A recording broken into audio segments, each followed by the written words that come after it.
Hello everyone, this is Sapphire, your Sapphire Dragon. Welcome to my video. Today we are reading the Korean BL web novel, Turning. This is an 18 plus read along.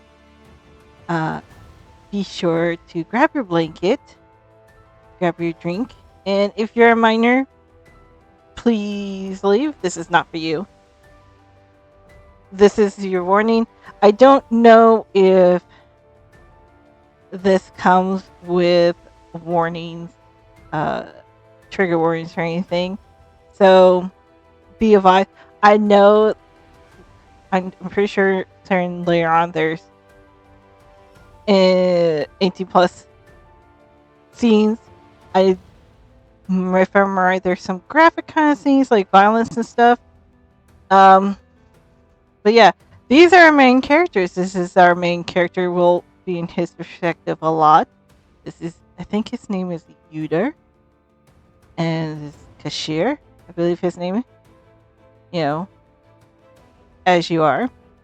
So this is Yuder was a common Omega who rose to the top with his ability.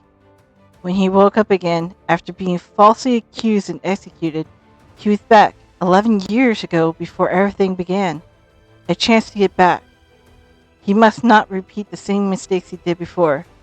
To survive and to save the world, now he has to save the men he had killed. So yeah. And it's a very long thing. Chapter. There we go. So this is an Omega. I can't remember if I read like it was a also Mpreg. I'm not 100% sure. Yet it's very, but you get so into this. Let me tell you, you get so into it.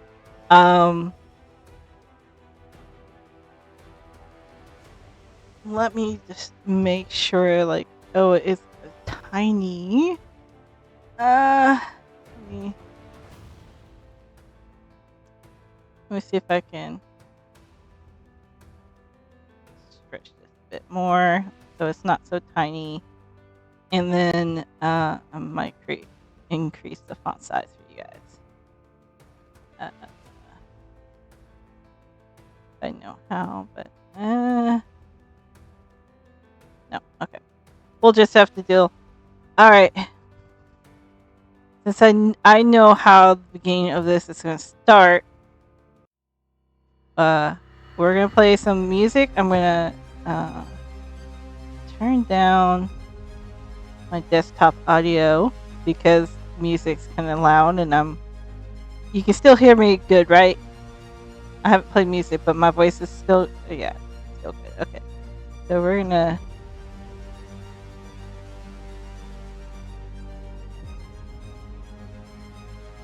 maybe not. All right. We're gonna live with this. Listen, criminal uterine alley. Or alley. An otherworldly voice echoed above his head. You are a criminal who forgot your duties and responsibilities as the commander of the cavalry and dared to conspire with an absurd claim that you acted for the sake of the world. You trespassed. Oh, we just started. We're just starting.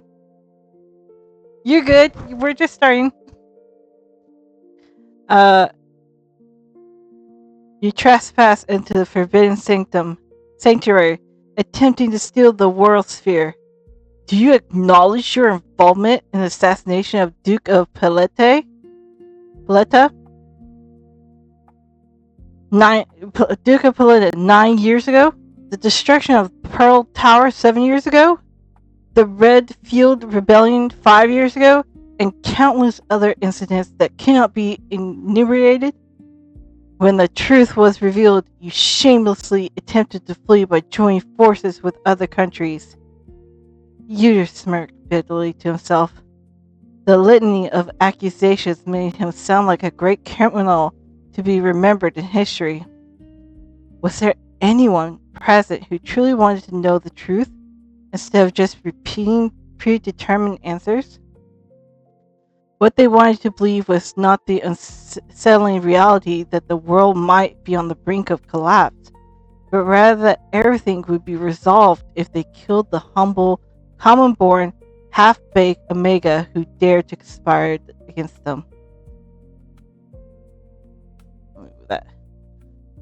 For years, Yuder had wandered the world trying to find someone who would truly listen and believe him. Many signs indicated that something bad was about to happen in this world. Even Yuder couldn't fathom the magnitude of what was slowly approaching, but no one would listen to him. Oh, thank you.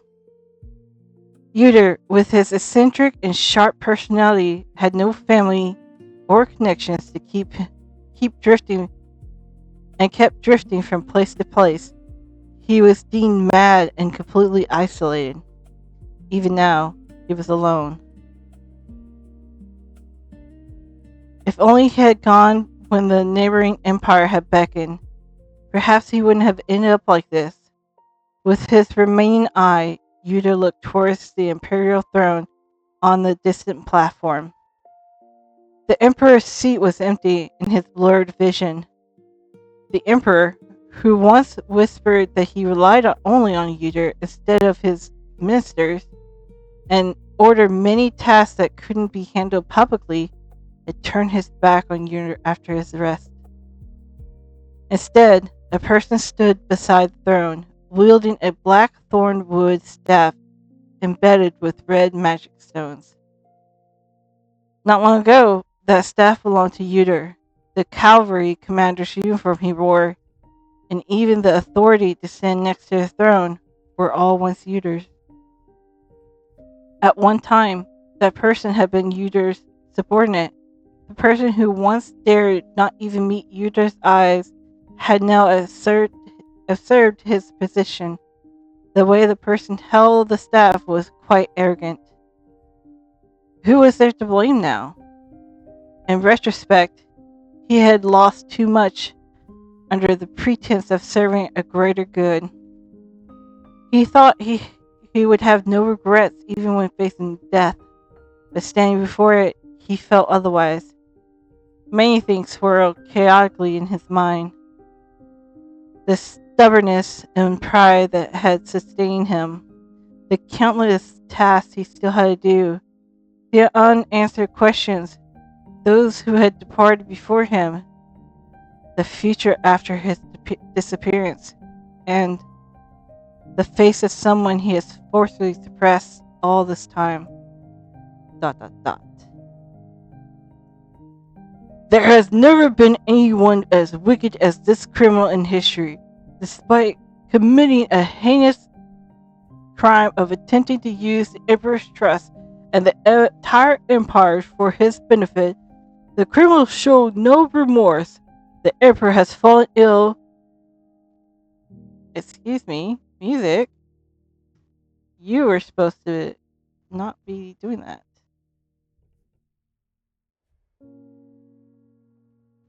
Sorry, I'm still learning this.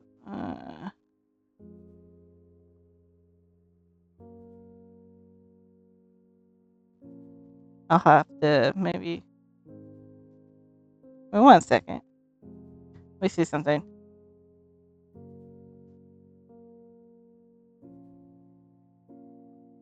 Oh, okay, we'll just deal with the music. What happened? Oh, sorry. Music was going to other music that was not fitting for the scene. Sorry. I'll just have to try to keep an eye on that.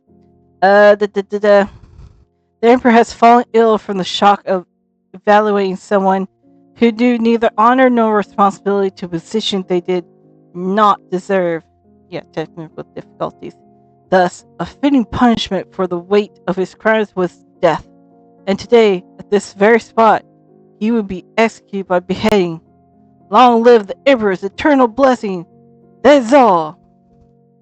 A cheer rang out as the flower petals filled the air. Yuder was dragged by the soldiers and raised onto the higher altar. Atop of the altar, specifically constructed for the execution of a high criminal. A massive guillotine with a gleaming blue blade was positioned so that everyone could witness the beheading. Due to the prolonged torture, Yuder's battered body slumped weakly beneath the blade. The unfamiliar pain which he had rarely felt while surrounded by the ever-obedient energy before the destruction of his monohull became unbearable to breathe. Yuda gasped for air as his vision blurred. Ordinarily, criminals sent to death were given an opportunity to leave last words, but of course, Yuda was not granted such a chance. Yuda looked up at the sky, which was so blue that it stung his eyes. It was strange. He should feel bitter enough to cry tears of blood, but he didn't feel that at all that bad. The thought of soon being liberated from all these tedious affairs was even somewhat refreshing. Indeed, what could be more ridiculous than worrying about the future where one was about to die and vanish? It was they, not Yuder, who had ignored the blood-stained warning. Ah, right. The truth was that he had been tired all along. The moment he realized this, the blade fell from above. Death was neither sweet nor painful. And with that, we're gonna change music. Yuder was born in a small village in the corner of Or Empire. Raised under the care of his great-grandfather after losing both parents, Yuder was left alone with his great-grandfather when his great-grandfather passed away when he was 13. From there on, he was responsible for himself, gathering and selling wood and medicinal herbs to make ends meet. A change occurred in his life when he turned 18, after a massive red stone from the sky, astonishing the entire world. Fortunately, the stone had landed in the middle of the mountain range in the central part of the Or Empire where no one lived. In an instant, it turned the world upside down and filled it with a strange energy. From that day on, some ordinary people began to awaken to strange powers. A child who had never held a sword could cleave rocks with a single branch. An ordinary village maiden could kill an entire group of monsters attacking the village with a flick of her finger. At the core of all these powers was the strange energy that filled the world when the red stone fell. Unable to understand the situation, people believed the energy that filled the world was a type of mana. Mana had existed in the world before, but back then, only a small number of talented individuals could feel and use it after very long periods of training. The difference now was that the mana was available to many more people. There had been few in history, such as mages who had studied for decades in a tower, or knights who could wield sword chi after arduous training, who belonged to that tiny minority. However, those that had newly awakened their power did not have to exert any effort to use their abilities, regardless of age or gender. As they had been able to use their hands and feet from birth, so too were their powers. People who were greatly shocked by the fact were really awakening their powers enabled them to wield formidable strength from the outset.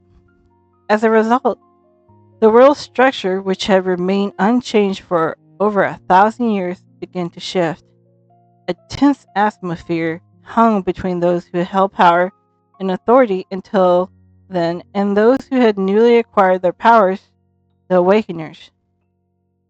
As time went on, and it was revealed that those with powers could advance beyond their initial awakening level if they met certain conditions, the tension only escalated.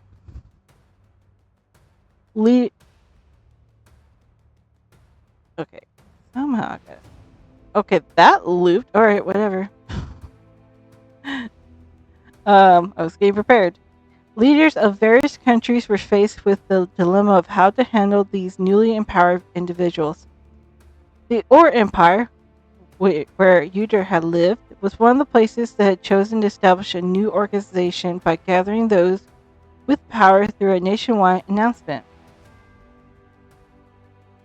All those with power come to the capital where the imperial palace is located.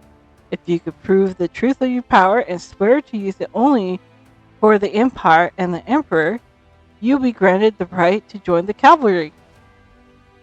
The news spread like wildfire, reaching even the secluded mountain village where Yuder lived alone. Yuder was one among those who had gained strange powers after the fall of the Red Stone. One day, he suddenly found himself able to cut trees without an axe. He could cross rivers without getting his feet wet. He could light fires in his stove without kindling and could attack beasts and monsters by moving stones with just a finger. I mean, he's pretty OP. However, he never thought of showing off his powers to others. He had believed that he would live alone in a small cabin where he had spent his entire life with his grandfather. But when he heard the news while selling wood in the market, his heart was moved. The Imperial Palace was gathering those with power, an opportunity that ordinary commoners could never dream of. His grandfather had left a will advising him not to be greedy, but Yuder was still young at the time. To him, who had not outgrown his boyishness, the announcement seemed like a chance for a dazzling success and thrilling adventures. He did not yet know that everything comes with a price, and that he was not well suited for such pursuits. Yuder packed his belongings and left home. If he failed to join the cavalry, he planned to return home immediately. Thus, in the capital, he visited for the first time. He struggled to find the shabbiest accommodations. In that lodging, which had a mismatched name like Giant Sleep, that seemed to be on the verge of collapsing, Yuder, who had been beheaded by the guillotine, opened his eyes again. What on earth is going on? No matter how much he stared at the dirty, worn-out mirror, his reflection did not change at all. Yuder's gazed strangely at his own image in the mirror. A face that still held traces of youth, dark hair that ominously covered his forehead, the neck that should have been severed was unblemished, without a single scratch. The shoddy clothing hastily made from the coarse fabric and the oversized shoes that made walking uncomfortable were all too real. Wherever he looked, he saw his appearance from 11 years ago, when he first left his home and came to the capital. So that's chapter 1, guys. So yeah, he's been isekai'd, or I guess time traveled back into his past. So he's himself, with all his future knowledge and his adult personality now in his youthful, I think he's 18 at the time, self. So, can't imagine how that's gonna be. Oh, because I forgot to mention who wrote this. We are, but not all tonight. There's no way.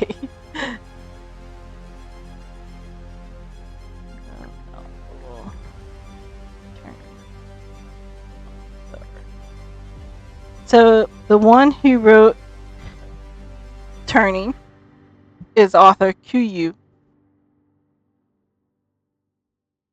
So author Q. Yeah. So we're going to read the entire novel, and then we're doing all tonight. No, not all tonight. I don't think it would be possible. All right, chapter 2. Could all that happened until now just been a dream? All those numerous events that occurred after joining the cavalry, and even the cessation of cold plague that ultimately slashed his throat? If it was a dream, it would truly be a cruel nightmare. After all, it showed him the end of his future, starting from the very first day he arrived in the capital. capital. But the dream was too detailed and realistic. If it wasn't a dream, then how should he interpret this situation? A fierce storm raged in Yuder's mind. Had someone cast a spell to send him back in time 11 years? Or was it divine intervention of a god who took pity on his death? Turning back time was something that not even the most powerful awakener being could do. Gods often show their power through their subjects, but there had never been a case of someone being saved from death and sent back in time. However, if he had indeed got back in time 11 years ago, there would be plenty of opportunities for Yuder to correct his past regrets. Yes, the future. The very thing he thought he had lost forever. The moment he realized that, his hands began to tremble with elation and astonishment. Now he can do anything, leaving this country and going elsewhere, rapidly increasing his power, and even not joining that annoying cavalry. He can simply choose not to do any of it. And maybe now I can find out the true cause of the world's changes and stop them. Yes, it was not just about the cavalry. Yuder recalled the events that had haunted him until his death. A few years later, fissures slowly began to appear in this world, starting with the climate changing and disasters akin to calamities. Divine power gradually becoming hidden. Strange madness and distress, which had never existed before, began to circulate among the people. There were counts of other things that could happen. Although Yuder alone couldn't solve these problems, many people were still alive and existed in this world. If he spoke to them and asked for their help in advance... No, wait. His thoughts, which had been racing, came to a sudden halt. Yuder bowed his head, realizing his flaw in his thinking.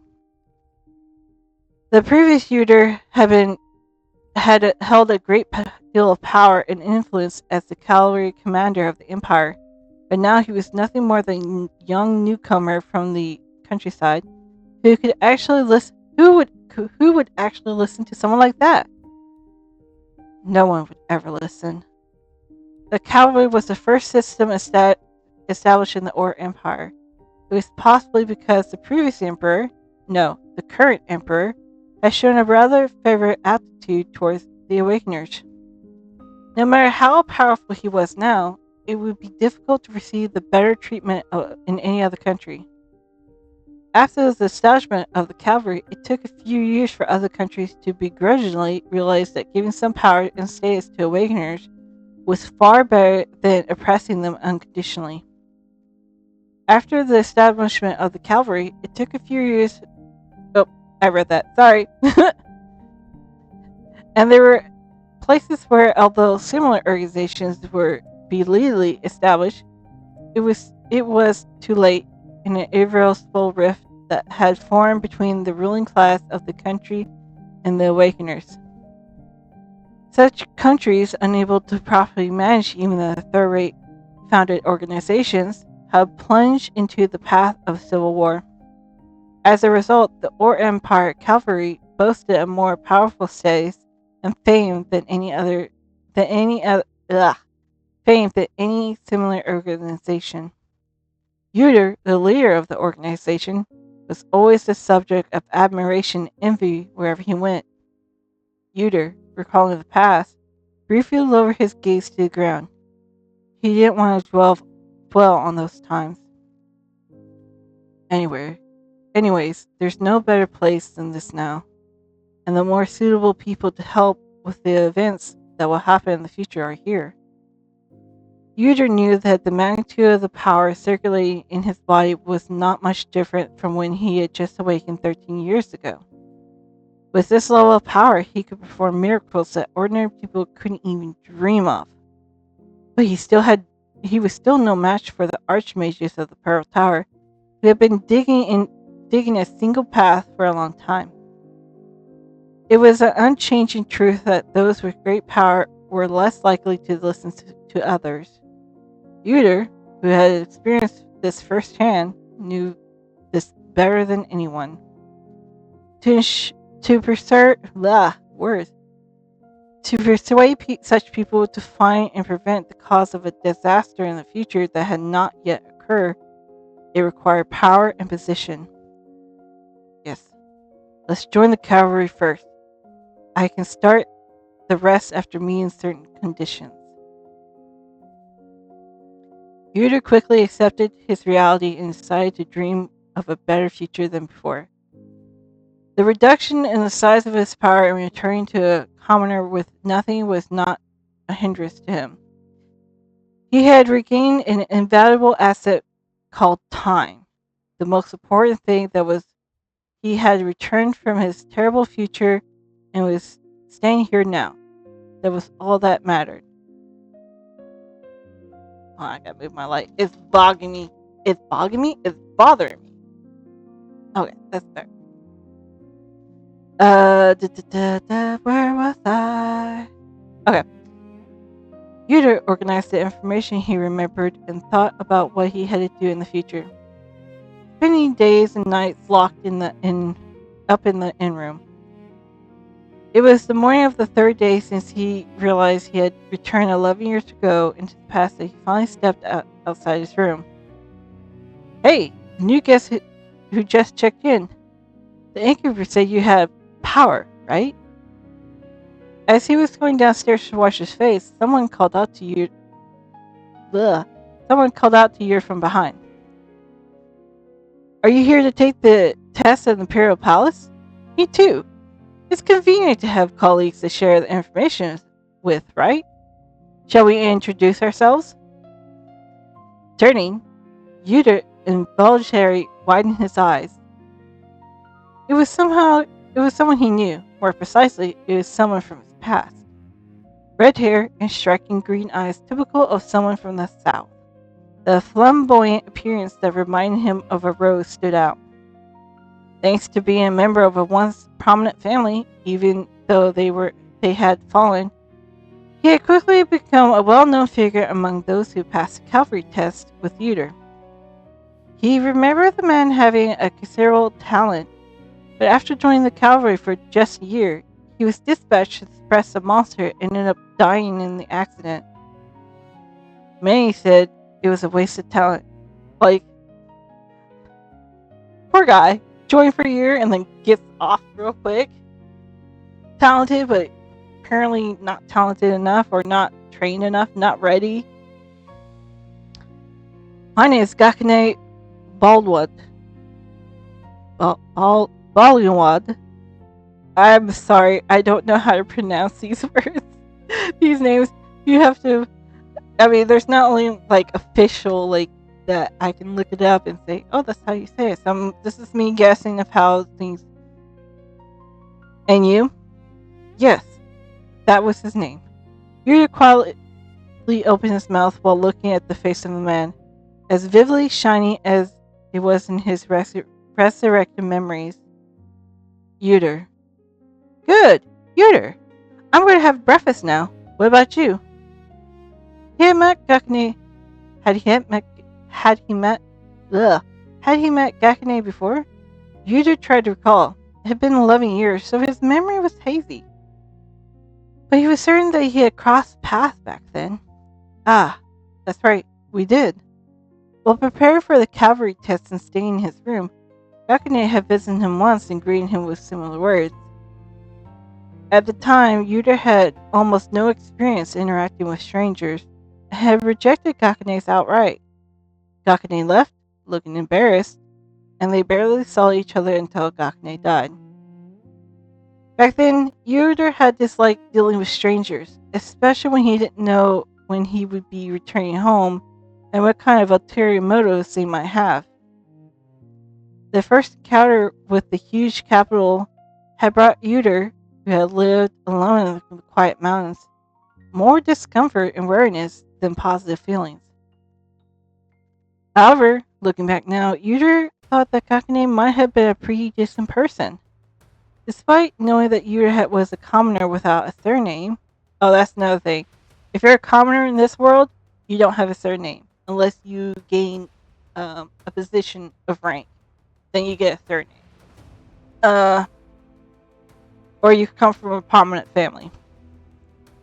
Gakune didn't show any disdain, and it wasn't common for someone from a noble family to willingly stay in such rundown inn. This was something Yuder had failed to notice 11 years ago.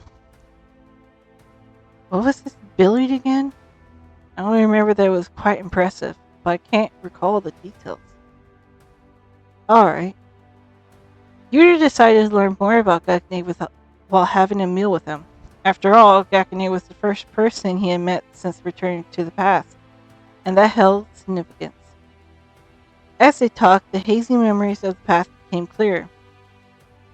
I'm thinking of ordering chicken stew and bread. What about you? Despite not knowing Yuder's age, Gakune spoke casually. Yuder, who was used to people cowering before him and unable to make eye contact, was quite impressed by Gakune's attitude.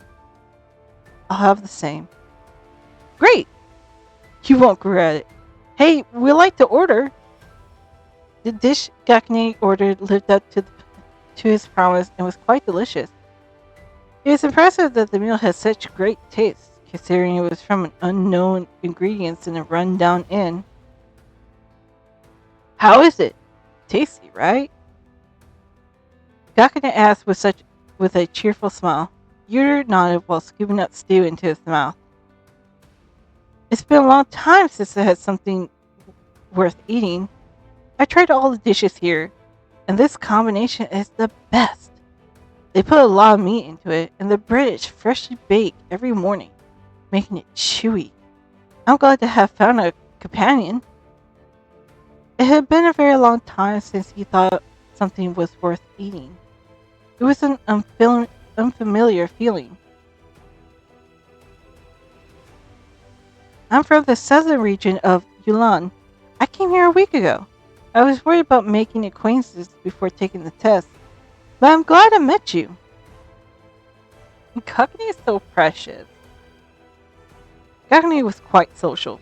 After mentioning his hometown, he looked at Yuder with his green eyes, expecting an answer. Yuder felt uncomfortable keeping his mouth shut. I'm from the central region. Central? Where? Quan? Bellic? Or maybe Eric? It had been a long time since Ugh. It had been a long time since Yuder had spoken his name of his hometown. If he were to pass the cavalry test as he had in the past, the surname he received, Ali, was derived from the name of his hometown. Out of over 300 successful candidates, those without surnames were all granted one. However, most of the names were chosen without much thought. The depth of dedication differed between those names and Uterin. The name he had carefully chosen and received when he became the cavalry commander, which was similar to his original name. There will be no need to receive that name again, since I won't become the cavalry commander this time. Eric, do you mean the place near Rick Mountain? Alright, chapter 2. So yeah, we meet Gakune. And he seems like a Cimarron.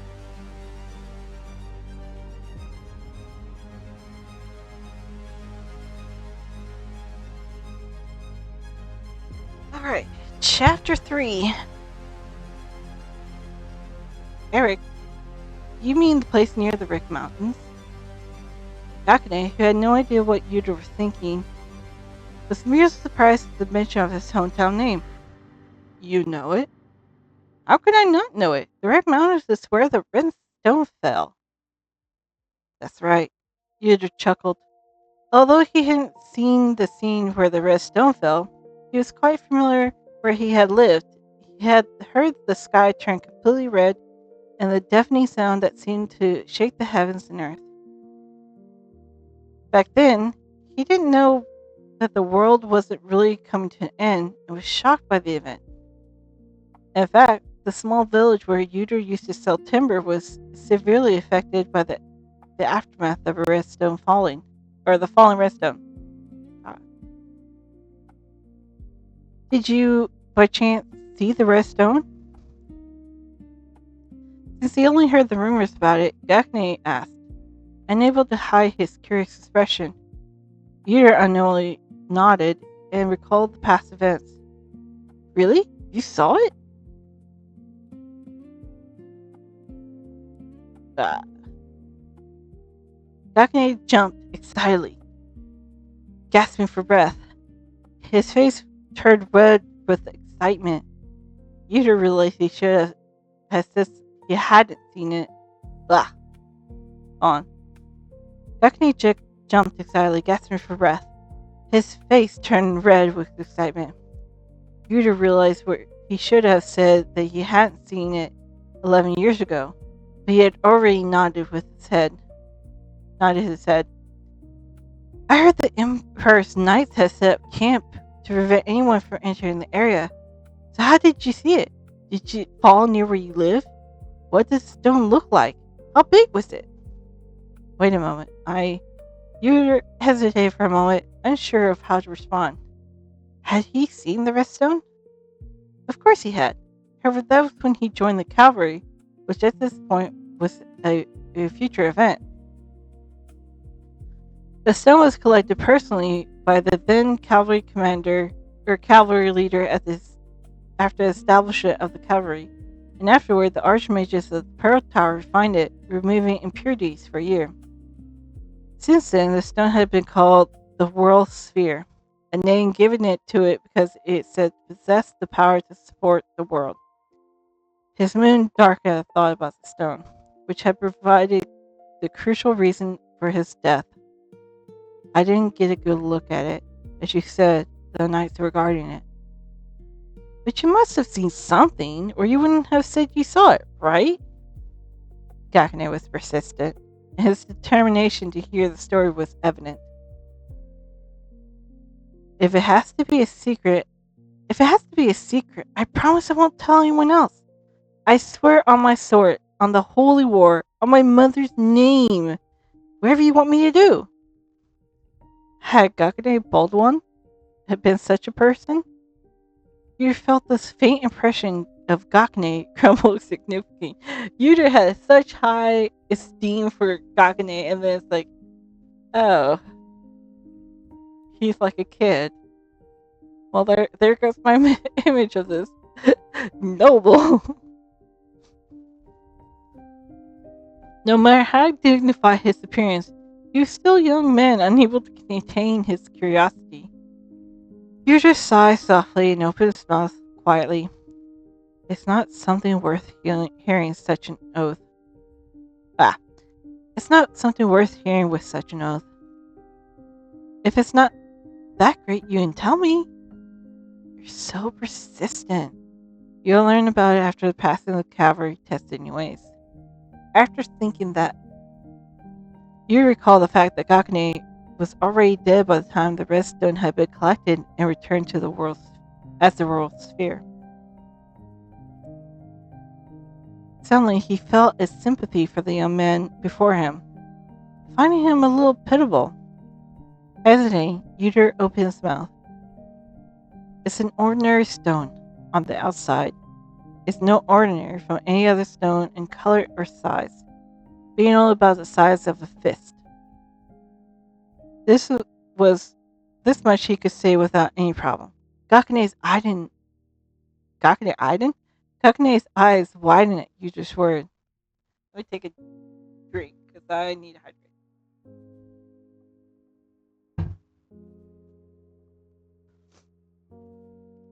It's that small? Then how can you tell it's the red stone? I thought it was called the red stone because of its red color. Yuder faintly smiled without letting him notice. Everyone made the same mistake. 11 years ago, Yuder had thought the same. The red stone was named so because the whole sky turned red when it fell, and since anyone could feel an extraordinary energy when it... Oh! Thank you Thank you for the blanket. And since anyone could feel it an extraordinary energy when they faced the stone, everyone knew its true nature immediately. It was a stone that ordinary people couldn't even approach due to overwhelming by it was a stone that ordinary people couldn't even approach due to being overwhelmed by its energy. I don't know that. Well, okay. I'm really curious. We'll find when we join the cavalry, right? Dot dot dot. Yuder said nothing and ate his stew. Fortunately, Gakne seemed not to expect an answer to that question and closed his mouth. Oh right, did you register for the test? You need to register to take the entrance test for the cavalry. Do you know how? As the meal was ending, Gakne lifted his head as if he just remembered. Yuder nodded. I know. He didn't know back then. There had been no one to tell a poor country bumpkin with a gloomy expression about such details. As a result, he only found out that the test required separate resignation or registration the day before it ended. The memory of getting lost in the vast capital while trying to find the registration place was still vivid. You need to go to the Blue Crown. It's quite far from here when I went to register. It must be more convenient to have me guide you than get lost that way on the way. Let me read that again, because you need to go to the Blue Crown. It's quite far from here when I went to register. It's much more convenient to have me guide you than to get lost on the way. What do you think? Dakine's expression was full of goodwill. Perhaps because Yuder had informed him about the red stone. When he last received such unconditional, pure good, when was the last time he received unconditional, pure goodwill? It felt incredibly awkward, but trying not to show it, Yuder stared at him. ... Fine. You made a good decision. Gakane smiled broadly. The dazzling handsome young man shone when he smiled. Yuder thought, after a long time, that the world was unfair.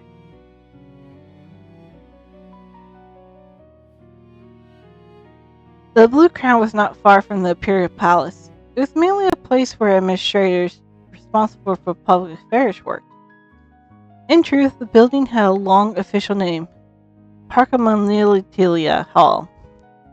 But there were several theories as to why it had acquired the somewhat peculiar nickname of Blue Crown. One theory was that part of the roof was blue, while another suggested that the nickname came from the blue rose pattern drawn on the ground leading to the main entrance. However, the most widely accepted explanation was that the ink used by the bureaucrats for the official seals was a distinctive shade of blue. Standing in front of the grand building constructed in an old-fashioned style, Yuder was filled with mixed emotion. It was the inside of those doors that his life had changed for the first time. Fortunately, the line isn't too long today. We should be able to get in quickly. Gakane, who had been looking at the people waiting in line, nodded and took the lead. Oh, I don't know. I'm not sure if Gakane said that or you do. Those who had come to take the coward test had to line up for registration. This was because, despite the large number of applicants, there were only a few registration officials. Yuder had been fortunate enough to enter just before the registration closed in the past, but this time was different. As they approached the end of the line, a woman standing right in front of them turned her head. Hello, are you applicants? With a seemingly angry, plump expression. Her tone was a. No, you really. Hello, are you applicants? Her seemingly angry, plump expression. Her tone was a confrontational as her look. Yuder didn't recognize her from his memories. She was like one of the many people who entered had a weak ability that would be useless in real combat or had mistakenly come to believing they had awakened with an ability. As this was the first cavalry recruitment, there were countless such individuals. While Yuder would have ignored her question, Gakane kindly answered, "Yes, although I've already registered." "Really? How did you help the person next to you?" "Oh, really? Ah, really? Did you come to help the person next to you?" "In a way." The woman's gaze briefly shifted Yuder's staying next to Gakane before returning to Gakane. "Then, do you know what we should answer when we register? I'm so nervous I haven't been able to eat anything since this morning." Only then did Gakane realize that her tense expression was due to anxiety, and his gaze softened. "It's not a big deal. You just need to provide your name, age, place of origin, your secondary gender if you have one, and most importantly, a description of your ability. That's it." The term secondary gender referred to a gender other than the visible male or female. It was a trait that had emerged after the red stone had fallen, and since it manifested arbitrarily regardless of one's primary gender, it was initially considered a divine curse. However, it was later revealed that this trait only appeared to those who had awakened with their abilities. Public perception changed. The Emperor of the Or Empire and the Pope officially declared the second gender bestowed by the gods, and the general populace, who had been terrified by their own bodies might change at any moment, were greatly relieved. Individual with the alpha secondary gender, regardless of their primary gender, could impregnate those with the omega secondary gender. Although they could also form relationships with others and have offsprings, those with secondary genders mostly felt sexual attraction only towards each other. At first glance, this concise story seemed to involve little else. However, as time passed, the more information came to light, new discrimination began to grow within these distinctions. Those identified as alphas generally had exceptional good physiques and tended to awaken strong abilities, earning the admiration of all. However, those who identified as omegas had weaker abilities than either the average awakened individuals without a second gender. Although both alpha and omegas experienced periodic mating cycles, the alpha cycles were relatively quiet compared to the omegas. The omega cycles were marked by the release of a powerful scent that even non-awakened individuals could detect, and they were often scorned for being unable to control their desires, as if they were beasts. Many omegas, due to their scent, struggled to work effectively as an ability user, and some were even kidnapped and used as sexual playthings by aristocrats who coveted rare and particular possessions. By the time Yuder died, most ability users identified as omegas were able to join the cavalry. The reason for this was the discriminatory perception that even if they were admitted, they would only end up being useless burdens by an organization. Oh, we're unable to join. Sorry about that wrong. So yeah, there's the whole Omega Alpha aspect, which so later on, as I've read further, initially when I started to first read this, they handle it so much better than a lot of BL Manhwa Mega do, because I hate the whole Alpha and Omega trope so much. But I like in this. This is not bad.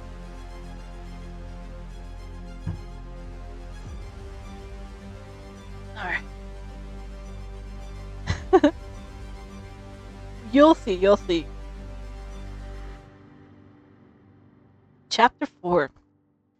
I'm gonna move my water to closer up here so I'm not having to turn my body and I can take drinks better.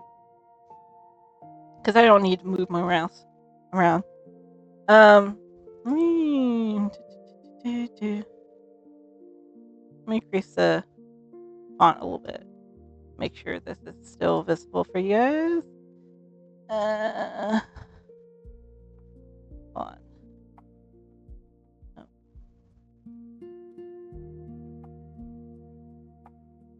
Come on.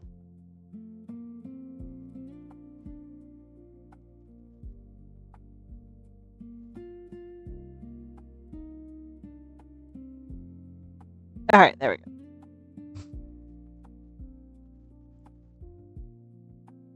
How to adjust it. Yuder had a second gender as well. He was an Omega. Until he passed the cavalry test, it hadn't manifested, but it suddenly began to emerge after a few months.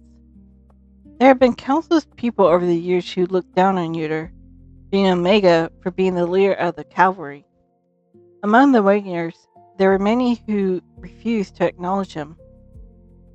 The reason they couldn't drive Yuder out openly was because he possessed a strength greater than any Omega, and he was the only scentless Omega who didn't experience a heat cycle. However, Yuder was the only one with such power, so despite his best efforts, he couldn't prevent discrimination and crimes against Omegas. Will it manifest at the same time as it did before? Those who hadn't awakened their second gender couldn't detect the second gender of others. Hence, Yuder couldn't tell whether Gakune or the woman he was conversing with had manifested their second gender or not. Do we have to demonstrate our abilities while explaining them? It does seem like we have to. Although they couldn't be sure, the woman's expression became more serious as she listened to Gakune's words. This is a big problem. Why is that?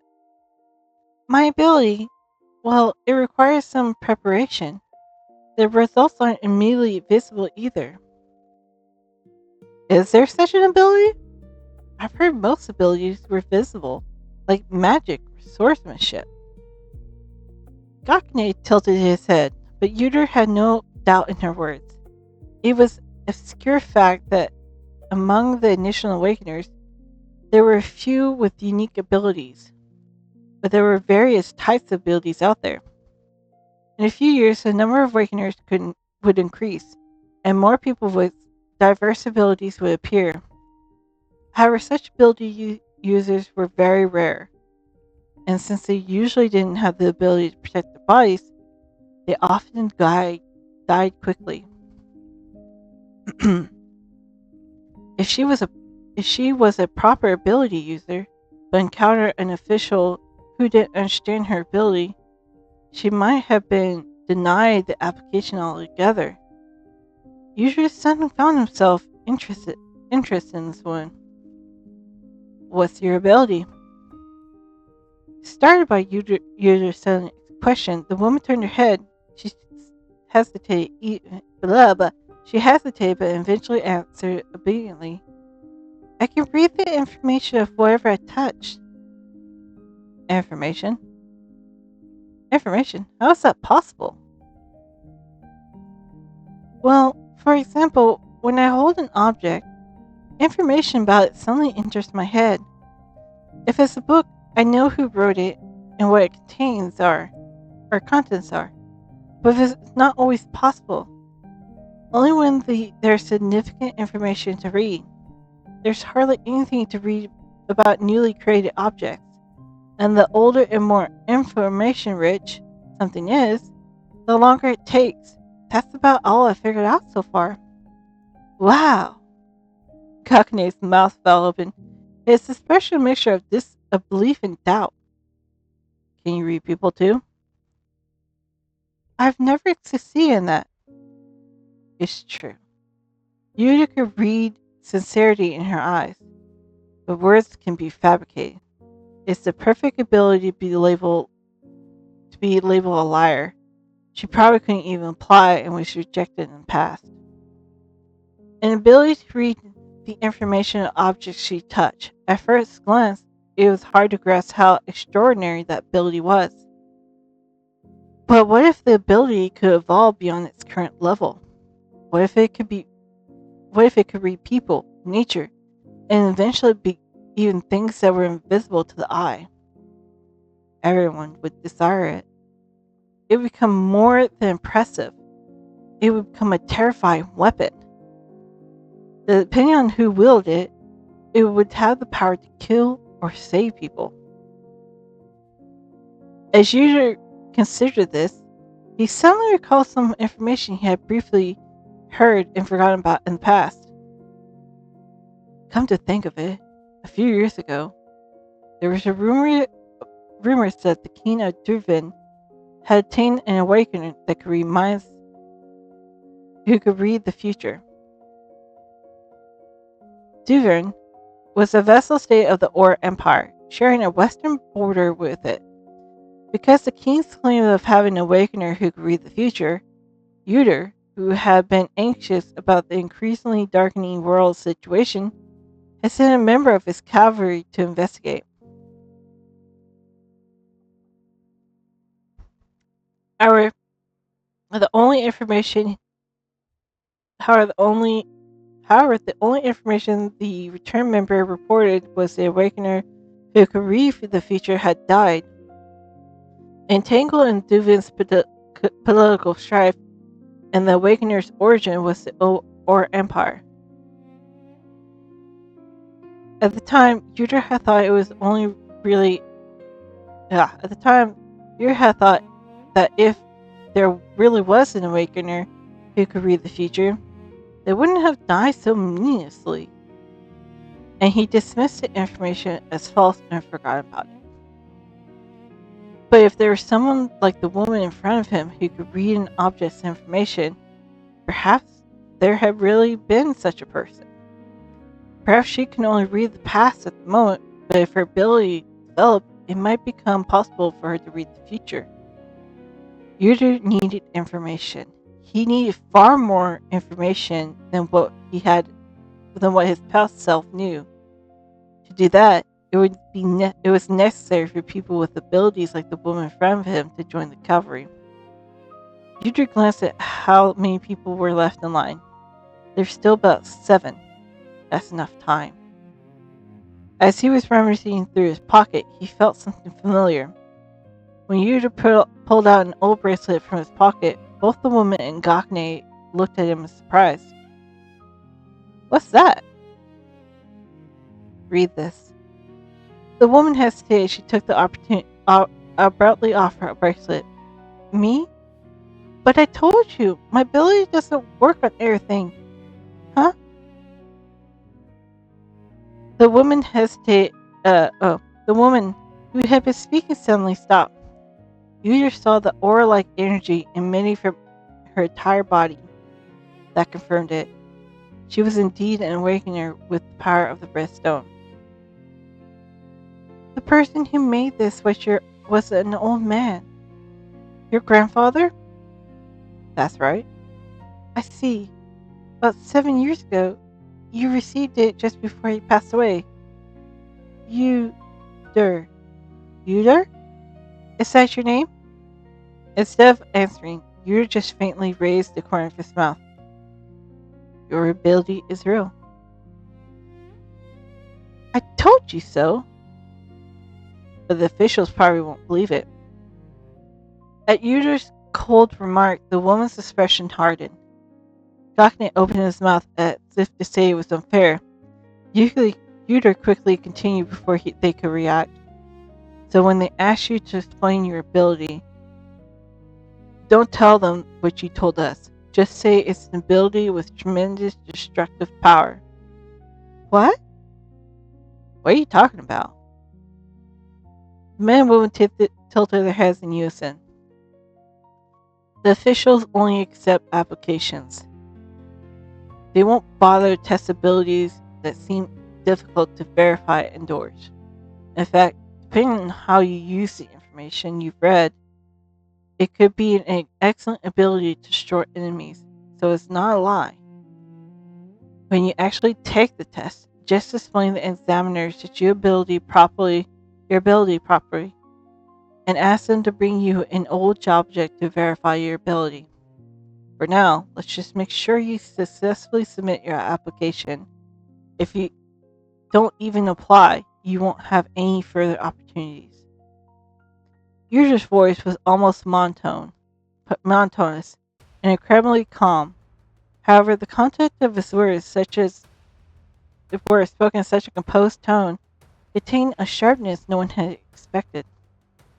It might have been a trick, but it wasn't a lie. Balcony and the girl both felt a similar sense of wonder at Yuder, who seemed to know the process very well, but soon amazement took over. Wow! Wow, that's amazing. Can we really do that? It depends on how badly you want to join the cavalry.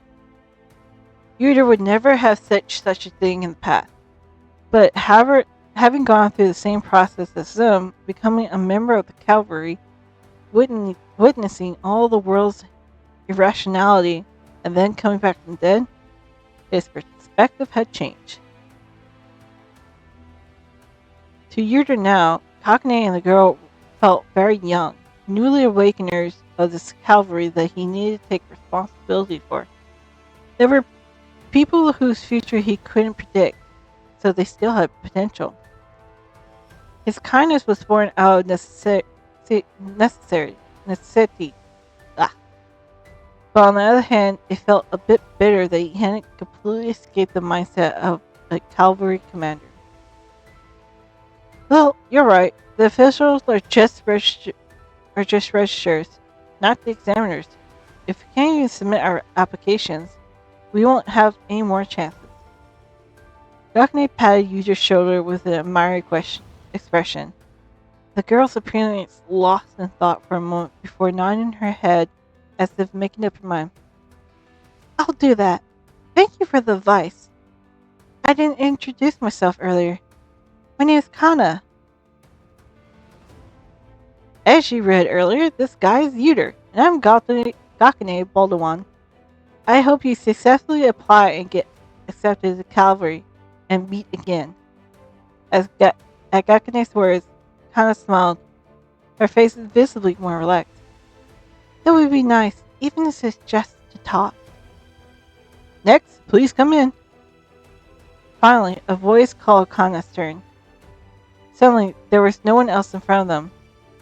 Kana took a deep breath, waved her hand in farewell, and entered. The entrance and exit were designed separately, so they couldn't even know if they would see her again. If she succeeds in applying, they might meet in the test hall or the cavalry if she was lucky. If not, they wouldn't meet her again. Yuder, aren't you nervous? Falconet asked Yuder. He was thinking about better ways to stay in touch with Kana later, with a strange expression on his face. Okay, we still got time.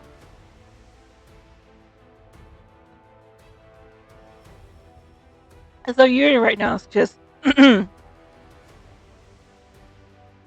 he's like an uncle or something. Like, I must protect these people. Like, they're children. I'm more adult and world weary than they are. They're still innocent. Anyways, chapter 5. I was actually quite nervous. Oh, I was actually quite nervous. Not me. I'm fine. He had experienced it once, and the result was obvious. Why would he be nervous? However, he couldn't say that, so he held his tongue. You're really an unpredictable person, more than anyone I've seen. I think you passed the cavalry test right away. Yeah, that's right. I'll pass. At Yuder's response, Gakane showed a momentary dumbfounded expression. Then he couldn't help but burst into laughter. What's that? Do you have the ability to see the future? Then what about me? What do you think I'll be like? I don't have the ability to see the future, but I think you'll pass as well. The cockney laughed even louder. Gosh, seeing such pleasant things without expression. Thanks. Although he thought Yuder's words were empty, Yuder was actually telling the truth. Cockney would definitely pass and join the cavalry. He wanted to say something more to Yuder, but a voice called Yuder from inside, so he couldn't. Alright, go register. I'll wait for you by the exit. Yuder wanted to tell him not to wait, but Cockney turned away more quickly. Yuder entered the Blue Crown. The registration would be over soon. The important thing was the test, and that would take place after registration.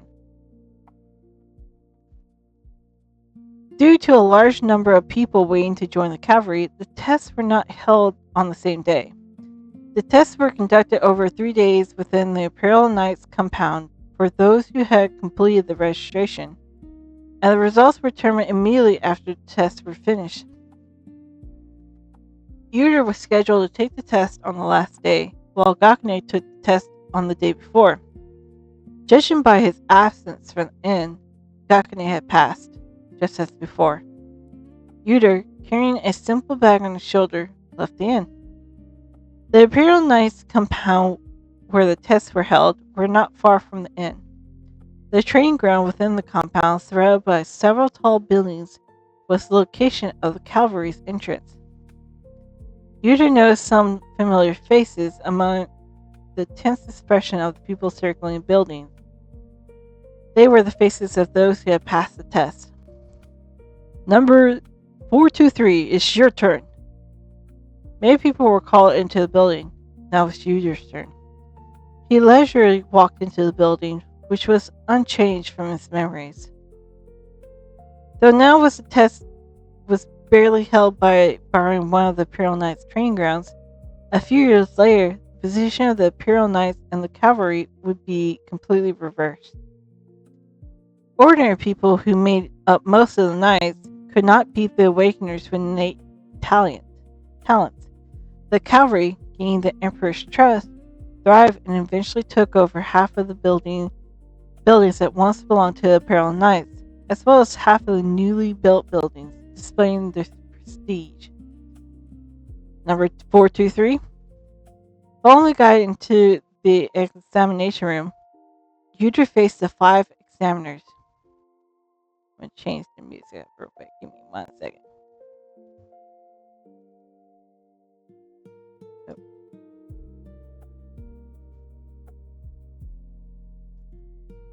Oh, never mind. I'll keep it as. I need to find more music. Following the guide to the examination room, Yuder faced the 5 examiners. He hadn't known in the past, but now he could recognize most of their positions. From the left, they were the deputy commander of the Imperial Knights, the assistant of Chancellor Muker, the representative mage sent from the Pearl Tower, a court mage, and upon seeing the man sitting in the far right, Yuder's eyes changed. Unlike the others, the man wore plain clothes with no discernible features indicating his position, giving off an ordinary expression. The other participants didn't seem to notice anything unusual about the man, but Yuder was different. The man's face was elaborate fake, meticulous crafted with magic. Yuder had seen that deliberately plain face for a long time, designed not to be remembered. Could it be that face? Number 423. You wrote quite an impressive description of your abilities section. Is this all true? Yuder's attention remained on the man on the right, with a sharp question snapping him out of it. The mage of the Pearl Tower was shaking Yuder's application form, his face deeply furrowed. Right, yeah, we're getting kind of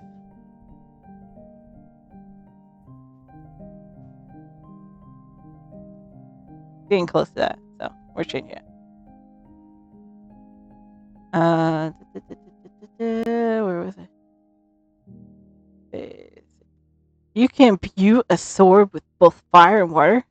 In my entire life, I've never heard such a preposterous claim. They had said the same thing about Yuder's application in the past. He had been angry back then, but not anymore. He fully understood why they reacted that way. Before the Awakeners appeared, magic was something very difficult to master.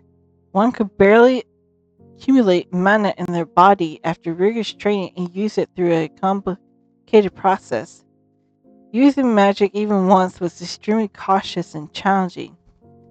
As a result, the magic delved into mastering only the one type of magic, the easiest to use to achieve quick success quickly. Fire magic users focus solely on fire magic, while water magic users focus solely on water magic. This has become a standard practice for over 1,000 years.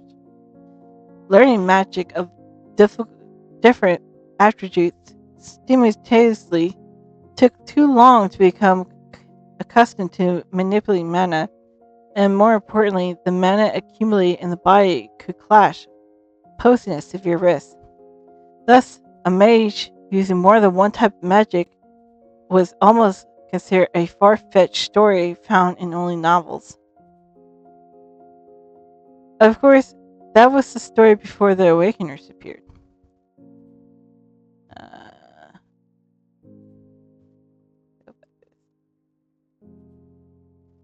Among those who had awakened with powers of the Red Stone, many could handle multiple attributes of music in various ways.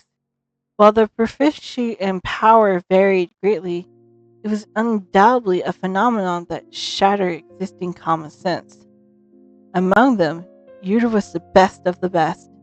He could freely manipulate all attributes, imbuing any weapon he touched with his power, making it even stronger. Imbuing a sword with attributes was nothing to him. In truth, even reporting that I could only handle fire and water is an understatement. In the past, he had merely claimed he had been able to handle attributes, but had not mentioned imbuing them into a sword. It was only after several advancements that he discovered his ability to imbue weapons with attributes. If he had reported his full powers, no one would have believed him, and he would have been disqualified at the application stage. Some reduction was necessary, but he did not want to follow the same path as before. The result of his dilemma was this. Yuder believed that by showing his level of skill, it would be easier for him to achieve his goal by immediately staying out after being accepted into the cavalry. As Yuder showed no reaction to the man's anger, the deputy commander of the Imperial Knights, who had been sitting to the left, stroked his beard and stood up. Arguing amongst ourselves won't get us anywhere before we see yourself, will it?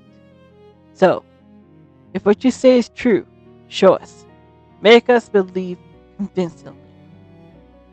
I understand. You looked around. The test rules prohibited bringing personal weapons, so he was empty-handed. However, not far away, there were a few blunt practice swords and tools provided for the test takers. Without hesitation, he walked over and picked up a sword. Though it was a practice sword, it was so heavy that an ordinary person would never be able to hold it. The examiner's expression changed as Yuder, whose arm didn't seem particularly muscular, lifted the sword as if it was a mere branch. Getting the reaction he had hoped for, Yuder stood with the sword in place where the examiners could see him well. He could hold the sword lightly because he was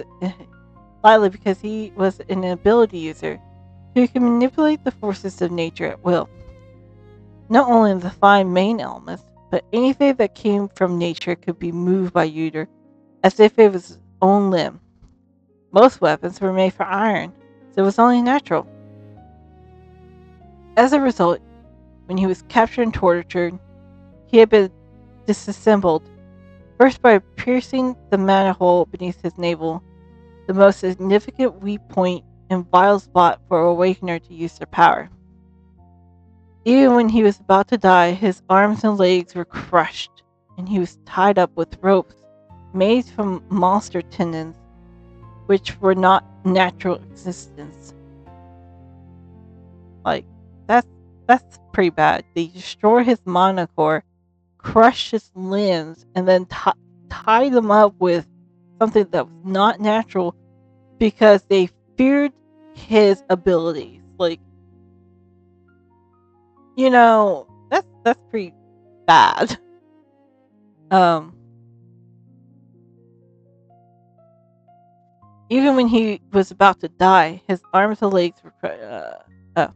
Yet he survived until the day of his execution, simply because he was an awakener. Nothing more, nothing less. But now, Yuder's mental was perfectly fine, and his physical condition was excellent. The people in front of him still couldn't know what an awakener was capable of. Of course, only planned to show him an appropriate level of skill for now. He had no desire to waste time in a world he had finally returned to. Yuder wanted to pass the test by leaving a good impression on the examiners, while also not showing his full strength.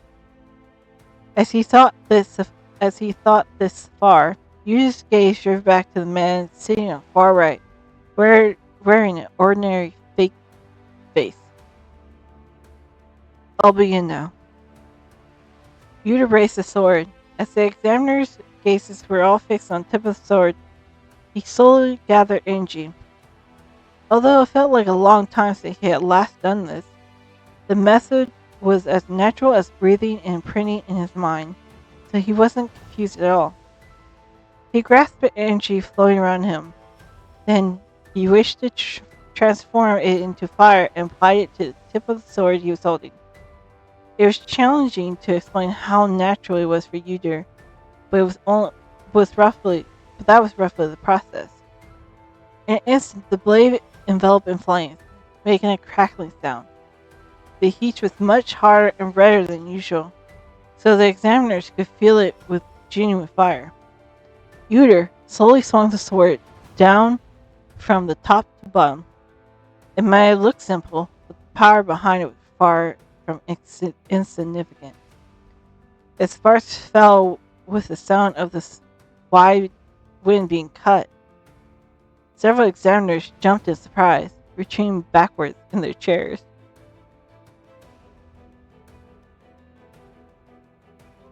So they were freaked out. They were freaked out like he could use a sword and then he swung at them.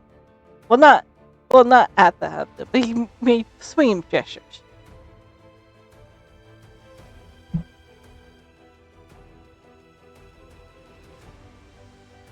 Whoa!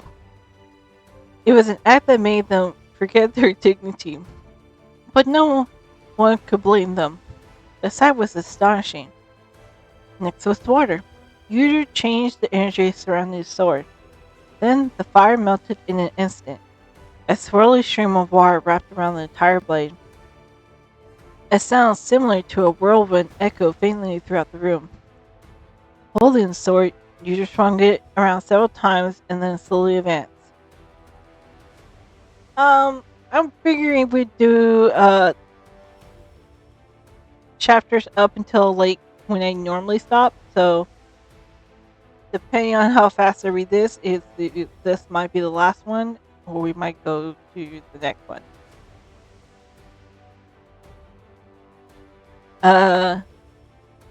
This entire blade. Okay, holding the sword, Yuder swung it around several times and then slowly advanced. I'll demonstrate only this much and prove that this is real water.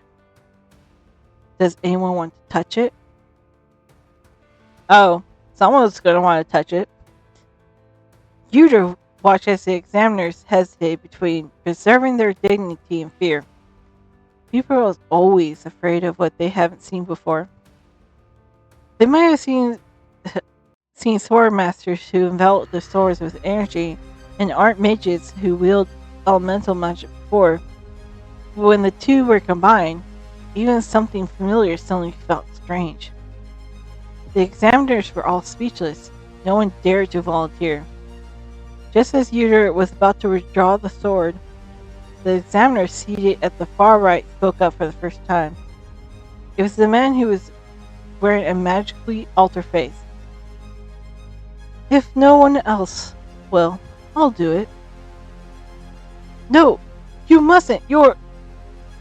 In the instant, the deputy commander of the Imperial Knights cried out in alarm, then quickly closed his mouth. It seems my guess was correct. Okay, change music.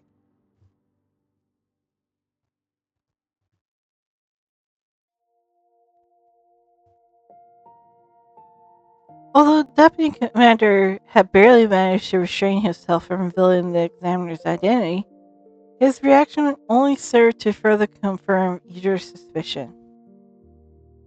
It's okay. You don't worry. I'm that one, aren't I? The examiner seated at the far right grinned at the person trying to stop him, looking completely relaxed. If someone other than Yuder had been present, they would have been unable to guess why the examiner seemed so carefree. The deputy commander of the Imperial Knights appeared to want to say something, but in the end he just sighed and lowered his head. Please do as you wish.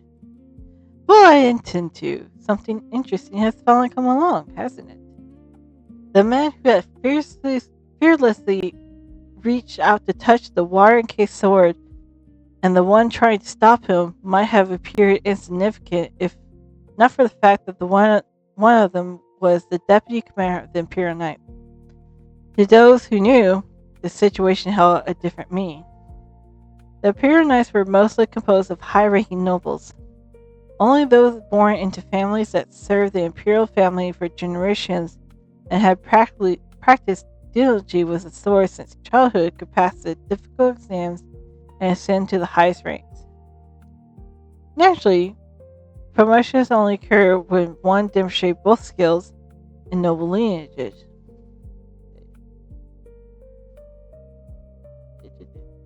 To have risen to the rank of deputy commander in the Imperial Knights meant the person came from a family of at least the rank of count. So, who was this person before him that these individuals bowed and retreated? The answer was simple. It was the royal family, the bloodline of the sun god, who were said to be born with the power of light. Royals were born with striking appearance, golden hair like light, and red eyes. The examiner before him must have used some magic to disguise his appearance and hide these distinctive features.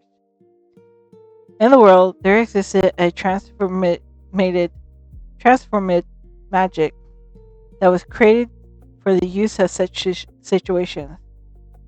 Of course, it was very difficult magic, so there was more cases where one couldn't see someone who had changed their appearance using it.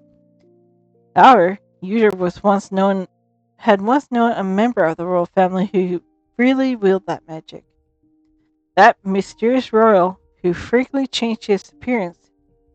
Yuder didn't know all of his disguises, but he was sure of a few. One of them looked exactly like the examiner before him. If I had never seen that face before, it would have been difficult for me to guess. No matter who I was, it's been a long time since I've seen it, but it's really sophisticated magic.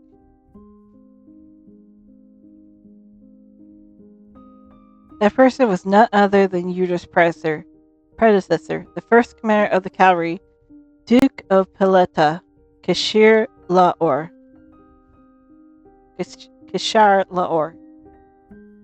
Among the numerous changes Yuder faced just before his execution, there was also the charge of killing him. Among the numerous charges Yuder faced before execution, there was also the charge of killing him. The case of the Duke of Paleta's murder had been one of the biggest suspicions surrounding Yuder for a long time. It was also the only case that he had left as the burden of his own conscience. That's because Yuder was indeed the one who had taken his life. It was the first mission he had carried out upon receiving the Emperor's secret order. To think that he would meet the man he had killed so soon again. He had thought that if he joined the cavalry, he would have to face them first, but he never thought he would be here as one of the examiners. Yuder, trying to suppress his complicated feelings, offered his sword to the man who had stood up from his seat. Please touch only the wire surrounding the blade, not the blade itself. He had been polite, but his tone was somewhat arrogant, as he suppressed his emotions too much. The examiner seemed to think so too, as he shot him a look that seemed to say, "What kind of crazy thing is that? What kind of crazy thing is this commoner doing?" However, you just stood there unabashedly. If the man Yuda knew was indeed him, he would never get angry at this level. If anything, he might find it amusing. How interesting. Yes, just like that. As Yuda felt an odd sensation, the man reached out without hesitation. He hadn't noticed it while sitting, but once he stood up straight, he was taller than anyone else in the room. While transformative magic could change one's facial features, it was difficult to alter one's physique. Yuder became more confident in his guess about the man's true identity. Despite his size, the man's movements were not sluggish in the slightest. They were surprisingly leisure and elegant. Even with a sword as big as Yuder's, which looked like a toy, even with a sword as big as Yuder's, which looked like a toy in comparison. The moment the man's fingers touched the stream of wire swirling around the sword, the examiners collectively shuddered. ... And the wire that touched his hand rippled like ordinary wire, flashing forcefully in all directions. Water quickly stained both Yuder's face and the man's hand and clothes. "It's real water," as I said. "How dare you!" One of them couldn't hold back. One of them couldn't hold back from blurting out, "Enable." Okay, we're gonna change this back to this.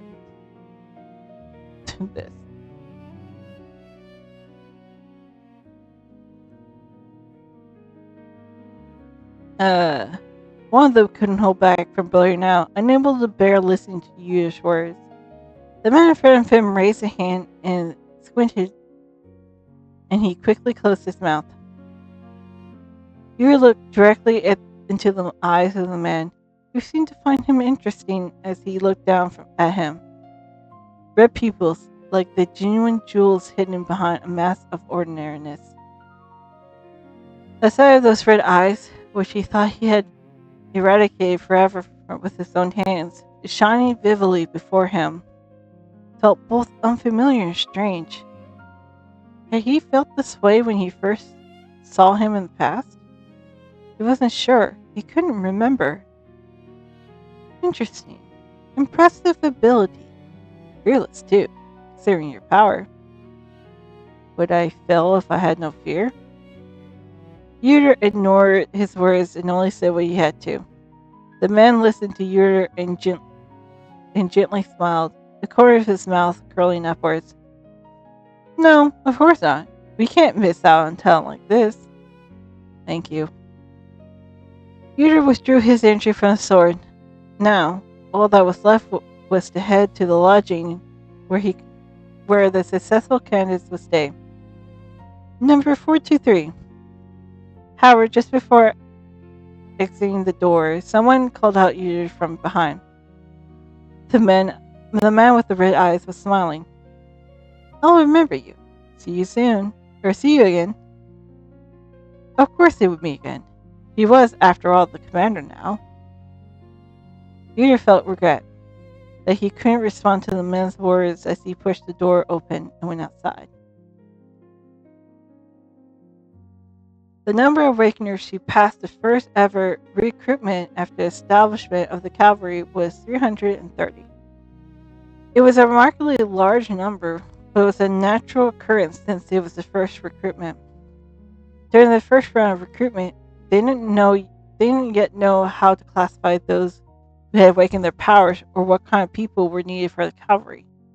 The information about the Awakeners themselves was also woefully inadequate. However, after accumulating more information and experienced trial and error, the number of successful candidates increased significantly from the second recruitment downwards. Eventually, even though they had set up a system for continuous recruitment and testing of specialized personnel, the number of successful candidates dwindled to the point where not even one person passed in a month. But all that mattered was a distant future.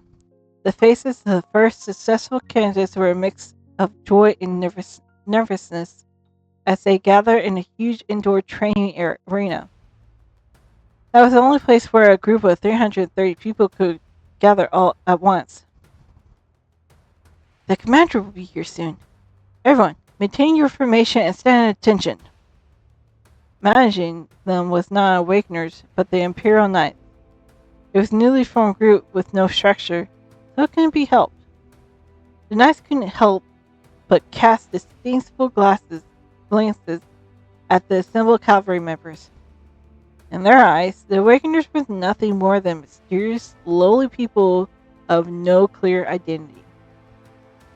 Most of the newly accepted cavalry members were intimidated by those glares. But they were also... Oh! Thank you for the follow, Arrogant Blaze. Welcome to my stream. Hope you're enjoying yourself. Say hi in the chat. Where was I? Hello! Awesome to have you, awesome to have you. We're currently reading Turning, a Korean BL web novel.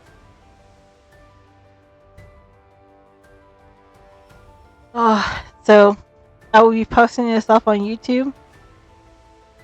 So if you want to catch up on the earlier chapters, that's where it'll be. Let me. Oh, I don't have that. Yeah, but the YouTube page is in the title of the stream.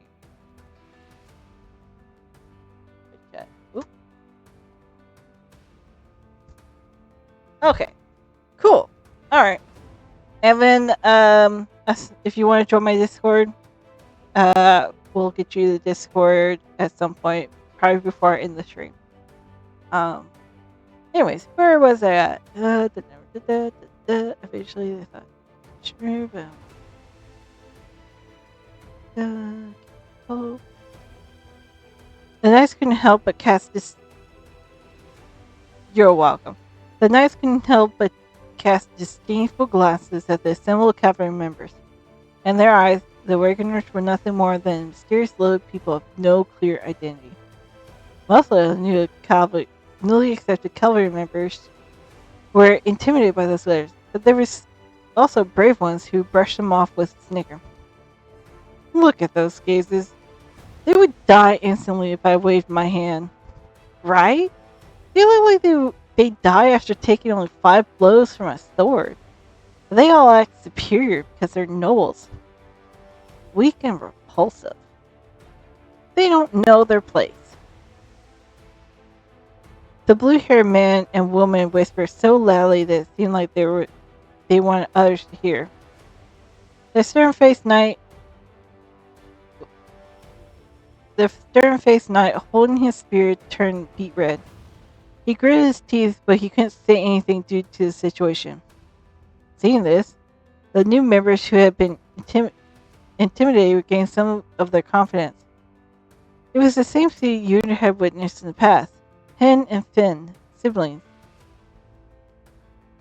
They're quite famous. The blue-haired twins were distinctive for their rumored ancestry. which included fairy blood from their family lineage. They possessed exceptional beauty and remarkable abilities, but their overly unrestrained personality earned them the dislike of their superiors.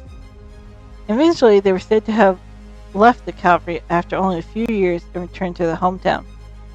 Contrary to their seemingly delicate appearance, as if they couldn't even pluck a flower, they possessed an impressive physical enhancement ability that left a lasting impression on Yuder's memory. I may have time for one. Let's do one more. This will be the last chapter for tonight. And then next time stream will be on Thursday. We get some water.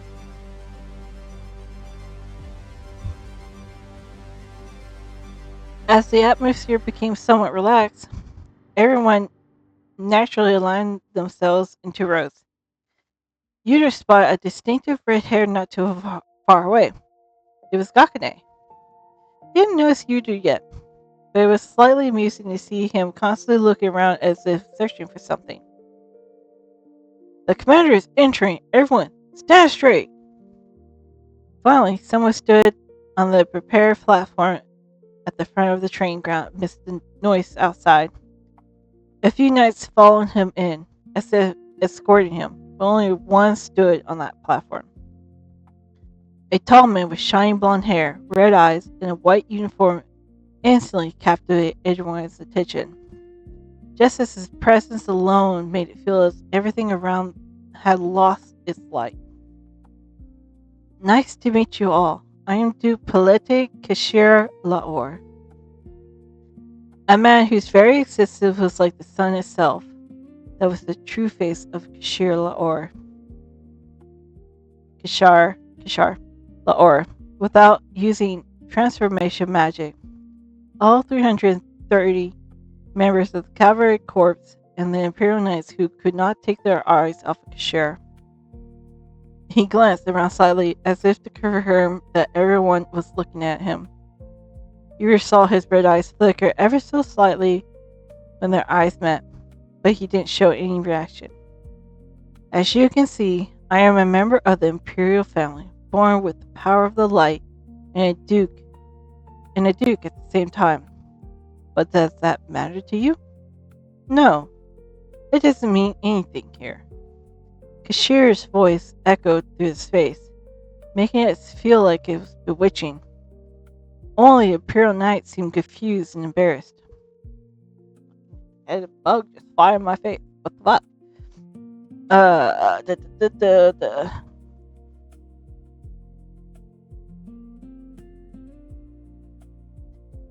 Here, I am merely the one who is awakened by the power of the red stone, just like all of you. I was chosen to represent you simply because I know His Majesty a little better. The spirit of the cavalry is solely for the security and power of the Empire, and your freedom. That should be enough. You may not understand the meaning now, but I hope you will realize it someday. ... Everyone fell silent at his declaration, which was more shocking than radical. Not even a breath could be heard. I'll end my inaugural address here. You will temporarily reside on the Imperial Knights' premises until the proper construction of the cavalry exclusive building is completed. If you have any questions, feel free to visit the cavalry's commander's office. That is all. Now, let's greet the commander. Unable to hide the confusion, one of the Imperial Knights shouted.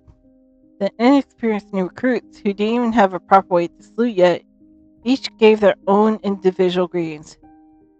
The Knights watched with a disgusted expression, sighing in disbelief. Kashir Laor was the only one smiling there. Can you imagine, like, I feel like, people, if no one knew about, like, military salutes, they're like, oh, what will we do? Bow, curtsy, salute, wave our arms, squat? Can you imagine, like, just how that would look like? The embarrassment. But Kashir, Ishiro seems to like it. He's like, my people.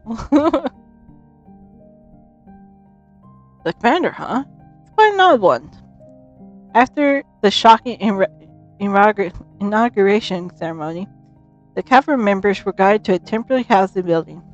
They were divided into groups of 4 based on gender, sharing their rooms together. They received a vague explanation that they would live like this until the division of tasks within the cavalry was finalized, but no one complained.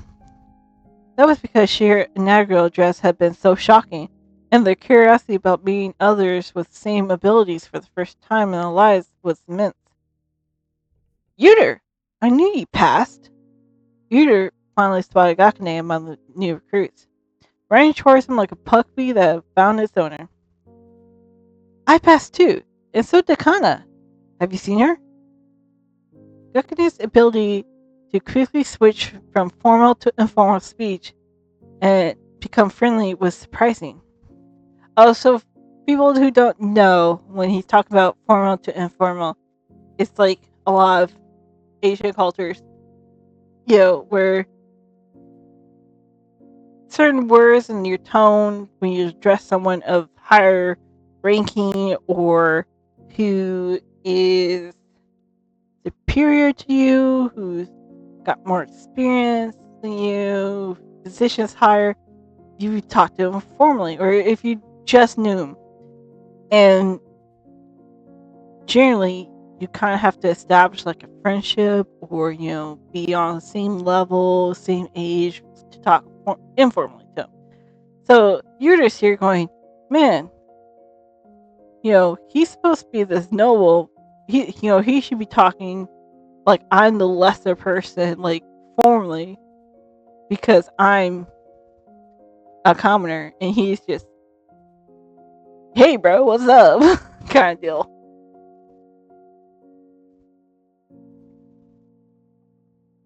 Da, da, da, da. I'm Asian. Yes, I'm saying it for the respect for ranks law. Yep. Yeah. But not everyone's gonna know that. And whoever watches this may not know either. So. Or contrary-wise, Yuder is like, I'm older than him. Like, which is when did I give him permission to talk informal to me? But I think it's the other way around. I think it's like, man, he's supposed to be a noble. It's like his whole image of Gakune as being this noble who, died young. It got shattered, and he's like, oh.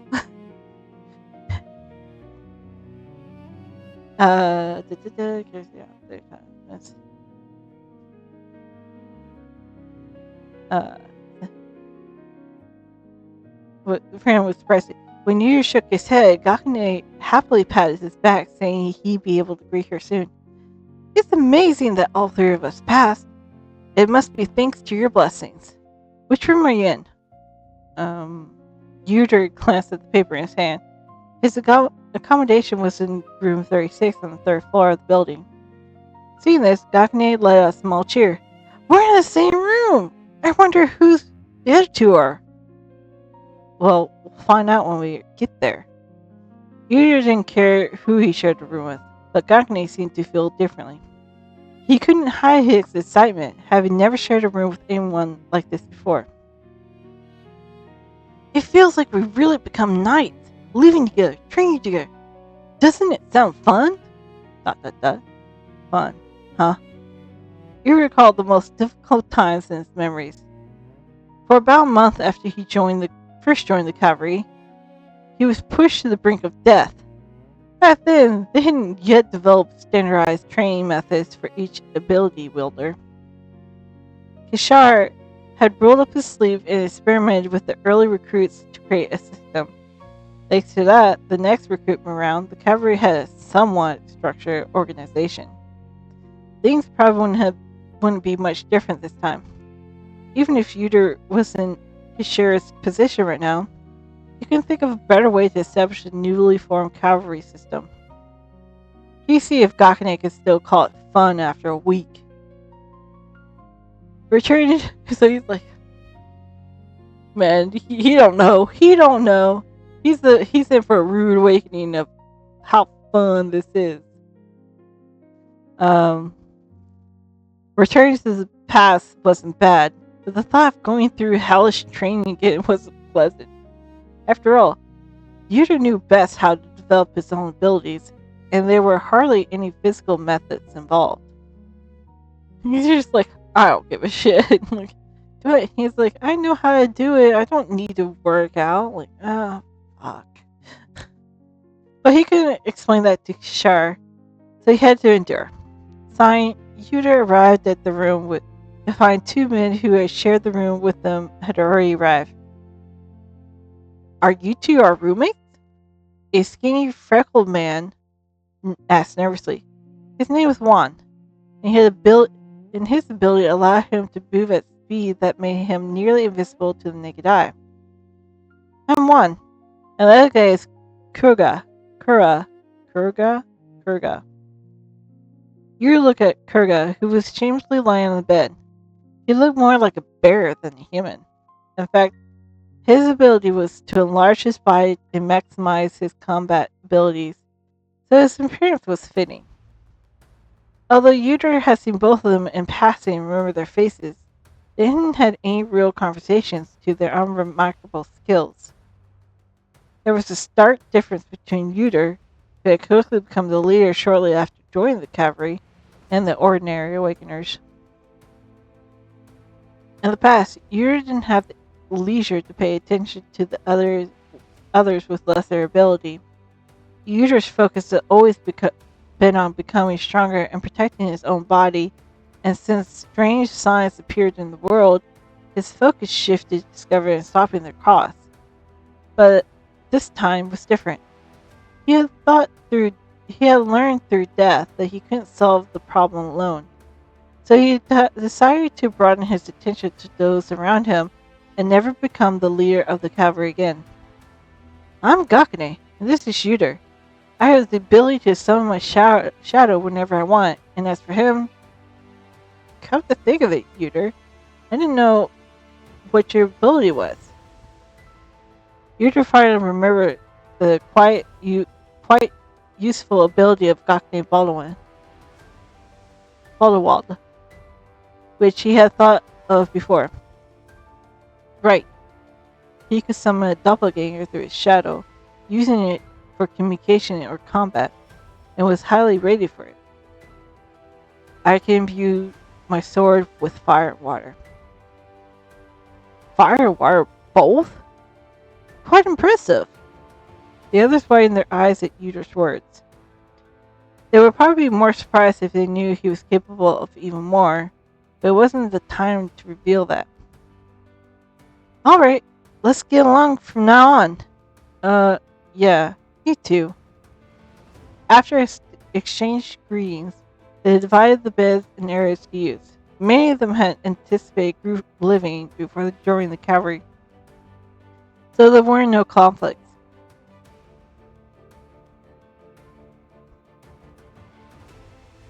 It must be like a dream come true for commoners. Excluding Gakane, the other three who would be staying in this room were all commoners without surnames. For them, it must have been a very unfamiliar experience to live in a spacious room with 4 beds, clean bedding, and meals provided. But they'll get used to it soon. Thus began your second experience in the cavalry. Of the 330 cavalry members, just over 200 were without surnames. This meant that more than half of them were illiterate. Before the redstone fell, they couldn't even cross paths with those who had surnames. But their fate had completely changed now. Training facilities that only the Imperial Knights could use were now all occupied by the cavalry. Every day, there were explosions of fire and broken equipment at the training grounds. But no one found it strange. It was only natural when those with abilities were together. Commander Kishar ordered the cavalry members to undergo physical training, getting accustomed to the power, developing their individual abilities, and even study letters simultaneously. It was an incredible demanding task, but knowing what a great privilege was, everyone moved according to the training schedule with a do or die attitude. As a result, after a few weeks, the cavalry members achieved remarkable results at an astonishing speed. Of course, no one could catch up to Yuder, who did everything twice. Alright, uh, alright, so we're gonna pause here. We're gonna stop because it's almost the 3. So, for YouTube purposes, please like, comment, and subscribe. And join me next time on Twitch or catch my YouTube videos. On Twitch, it'll be Sappy778 at twitchtv.com. That's SAPPHIE 778 at twitchtv.com. Thank you for watching. Till next time, bye bye.